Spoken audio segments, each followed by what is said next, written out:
Welcome to day 2 of the 3rd annual Israeli Agri-Food Tech Global Investor Summit, brought to you by Growing IL and Startup Nation Central.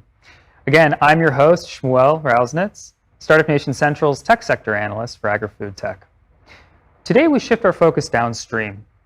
We'll hear from food corporates and investors on how they're responding to consumer trends and the ways Israeli food tech startups can contribute.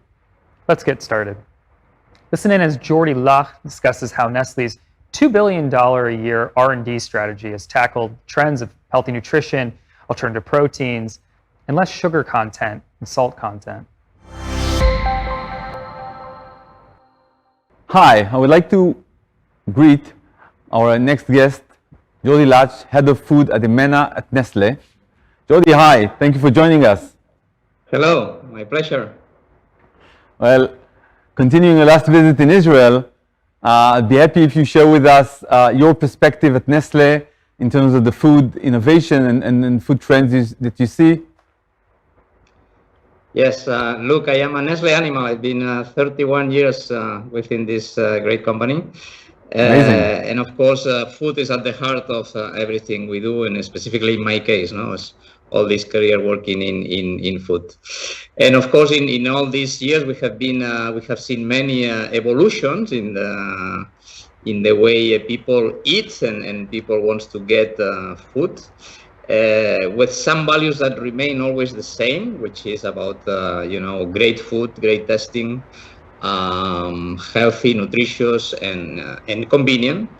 But now we see a very strong accelerations in sustainability, in doing the things the right way, and also health becoming much more important and really a key growth driver. And health is in many, I would say, ways you can see it, but probably the fastest trend that we are seeing now is the boost of plant-based food. You also see trends like the drive to less sugar and salt and more healthy nutrition. How do you deal with that? How do you take this momentum and implement it into Nestle's R&D and open innovation strategy, which is very significant? Certainly, you're totally right. So I would say this is already there for some time, which is about improving what we have, and this is valid for many companies. Specifically in Nestle, we have very strong programs that we have been implementing across the time, related to sugar reduction, salt reduction, fat reduction, and also very much in developing new products that by design have already the optimal composition of the products. And sometimes it's just about working with the recipes. Sometimes it's about developing the technologies that allow you to deliver the same pleasure with less content of salt and sugar, as an example. Okay, so tell me, looking at all these trends, and given that we have our audience, so many founders in the food and ag space, and also professionals, what do you look for in startups that you partner with or may invest in? What kind of methodologies you approach and so on? Sure, certainly. So we have several ways to engage with the startups. We have what we call the Nestle Ventures Fund, where we invest in investors in startups. And in this case, we don't get the direct contact with the startups, it's through these investors. And normally we do this for the startups that are in the early stage, I would say. Then we also have scouting at Nestle level of startups in, I would say, all the countries in the world. But we know we are talking Israel, which is probably one of the top countries in terms of startup development. And there we can, let's say, in this scouting, get to the conclusion that, okay, this is really interesting for us. Let's deep dive. And there is where we start to open options for either a partnership or even acquisition as an ultimate goal. And what we are looking for is really startups that help us make a step change in what we really want to be, let's say, continue improving this journey of sustainability, quality, and health. So everything that helps us make a step change in these developments are, I would say, the priorities in terms of scouting startups.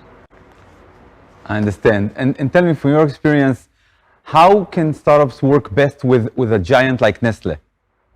Yeah, that's we are when we engage with some startups, so the first concern of these guys are going to eat us by asking for so much information for their ways of working, etc. So we try to respect a lot the way of working of the startup, because otherwise, at the end, it does not make sense, this partnership, if we somehow take away the benefits of the startup way of working. So we try to respect this a lot.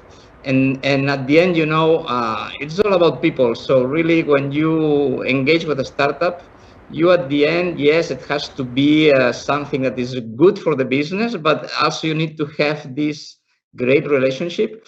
And I can tell you, I'm engaged in personally in a couple of cases, and you see it. When you manage to build a relationship with the founder, with the person that has really this idea and that is this entrepreneurship mindset, and really growing this business, you need to get this feeling in order to have a common goal, and there everything comes much easier. And then we try to support with what we do well to accelerate the growth of the startup, and we try to learn what the startup is doing, also to in-source some of these learnings in the company.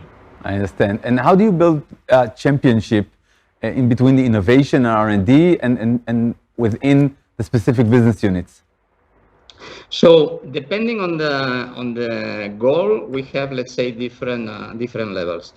When it's about technology, it is really our R&D function that is driving all the contact with the startups, because they are the ones who at the end will know if the technology developed by this startup brings something really new to the company. When it's more a business model, then it's more the business people like myself engaging with the startup to understand if this new differentiated business model that is growing can be also something very good for Nestle. So the two big, I would say, ways to engage with a startup are these two: more technological approach or more business approach, when it's direct contact with Nestle. I understand. And tell me, I want to jump for a minute to a challenging question, especially for someone who's been so long with Nestle, but I think it will give us maybe clarity about a lot of the issues. If you were today, took a step away from Nestle and start up your own startup in the food industry, where would you focus? What problems would you be solving? I would say the key problem that many of us want to solve is a more sustainable planet, right? And this more sustainable planet can be improved, or we can contribute in many different ways. Related to food, one is through healthier nutrition, and therefore any development that helps for this is contributing to this goal. Can be related to really the materials that help also the planet to have lower impact, replacing plastic, this type of things, of course, but can also be a new way of eating that is much more sustainable also in terms of the sourcing or needed ingredients to develop this type of food. So I would say it's either health related, it is sourcing sustainability related, or pure, let's say, material sustainability related.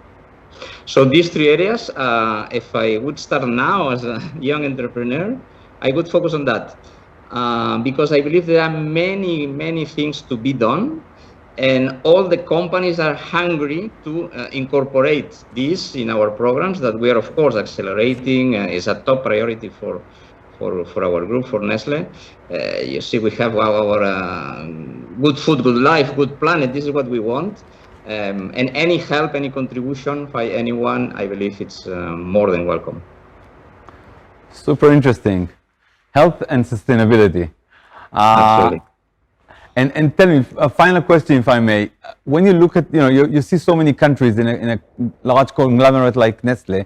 Why is Israel so interesting? What do you define as Israel's unique ingredient in that sector that makes it so interesting for a giant like Nestle? Look, I would say everywhere you can find great entrepreneurs. But in some countries, you have a higher percentage of entrepreneurs and people thinking outside the box.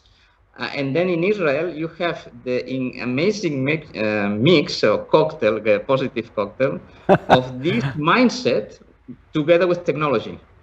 And when you put this together, it's amazing, because in other countries, you have the mindset, but you miss the technology. In some countries, are great technology, but you miss the mindset. And what I love about Israel is every time I go there, I come back impressed, because the speed of development of startups contributing to really move things that later on can be developed in Israel or somewhere else, but that are Israel born. Like plant-based, actually. Plant-based is the fastest growing business we have now in food, in M&I Nestle, and the origin is from Israel. So this is one of the examples. Super interesting. Well, we could have continued our conversation a lot longer, but our time is up. So I want to thank you so much for joining us. And we look forward to meeting you when you come back here. And hopefully you'll be announcing soon an interesting investment here in Israel. And yeah, so thank you very much and have a great day. Thank you. Thank you very much.